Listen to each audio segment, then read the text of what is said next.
Le sujet de mon essai constitue une solution intéressante pour arriver à nourrir tout le monde dans les prochaines décennies. Il s'agit d'un aliment millénaire pour certains, mais très nouveau pour nous. En fait, il s'agit des insectes. Depuis que la FAO a publié un rapport sur la consommation et la production d'insectes en 2014, plusieurs y ont vu une voie d'avenir. En se renseignant plus, on apprend que partout dans le monde on mange des insectes, sauf dans les régions occidentalisées. En fait, c'est plus de 2 milliards d'êtres humains qui en mangent quotidiennement et plus de 2000 espèces qui sont comestibles. Au Québec, il s'agit d'une pratique qui tend à prendre de l'ampleur. Moi, ce que je voulais savoir, c'est est-ce que c'est vraiment mieux et où est-ce qu'on en est rendu maintenant ici au Québec? J'ai donc analysé cette industrie sous l'angle de 6 enjeux, environnementaux, sociaux, nutritionnels, économiques, législatifs et techniques. Donc j'ai fait mes recherches et voici ce que j'ai découvert. Au niveau environnemental, les insectes font bonne figure à peu près tous les niveaux comparés aux élevages traditionnels. Moins de gaz à effet de serre émis, moindre consommation d'eau, consommation d'énergie limitée, peu d'espace nécessaire, meilleur taux de conversion, etc. Dans certaines circonstances, on peut même élever des insectes sur des résidus organiques. Pour l'enjeu social, j'ai préparé un sondage qui a été publié en ligne pendant 5 mois et qui m'a permis de récolter 715 réponses. Même si pour certains, les insectes ne feront jamais partie de leur alimentation, beaucoup d'autres démontrent une ouverture à en manger. D'ailleurs, près de 90% des répondants disent être prêts à essayer.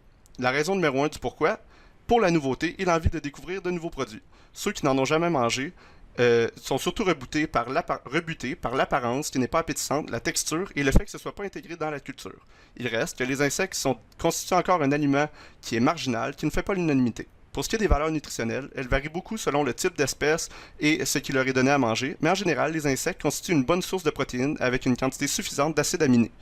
Ils ont également une bonne teneur en matières grasses, contiennent quelques vitamines et minéraux, dont du fer. D'un point de vue économique, le financement constitue encore une barrière au développement. Les insectes, c'est trop risqué. Et en plus, le prix des produits est cher, et il y a peu de points de vente et peu de produits disponibles, hormis sur Internet. Au niveau législatif, les lois québécoises et canadiennes encadrant l'industrie des insectes est à peu près la même que pour le reste de l'industrie agroalimentaire. La seule chose, c'est qu'il n'y a aucune réglementation encadrant la production même. De plus, il n'y a que 2 espèces, le ver de farine et les grillons, qui ne sont pas considérés comme des nouveaux aliments. Pour les autres, leur innocuité en tant qu'aliment doit encore être démontrée. Finalement, pour l'aspect technique, les insectes québécois sont majoritairement élevés dans des bacs, même si d'autres techniques sont présentement testées. Par contre, il manque beaucoup d'expertise dans le domaine et il n'y a encore que peu de procédés qui sont automatisés. Au final, j'ai compris que les insectes sont avantageux d'un point de vue environnemental et nutritionnel, mais que les considérations sociales et économiques sont encore des freins. Les 2 autres enjeux sont plutôt neutres. J'ai donc émis 12 recommandations pour combler ces lacunes.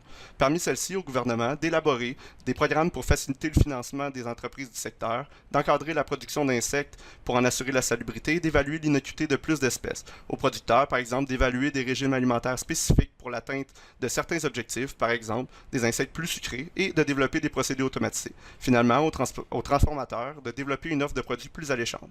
Alors voilà, j'espère vous en avoir appris plus sur cette nouvelle industrie.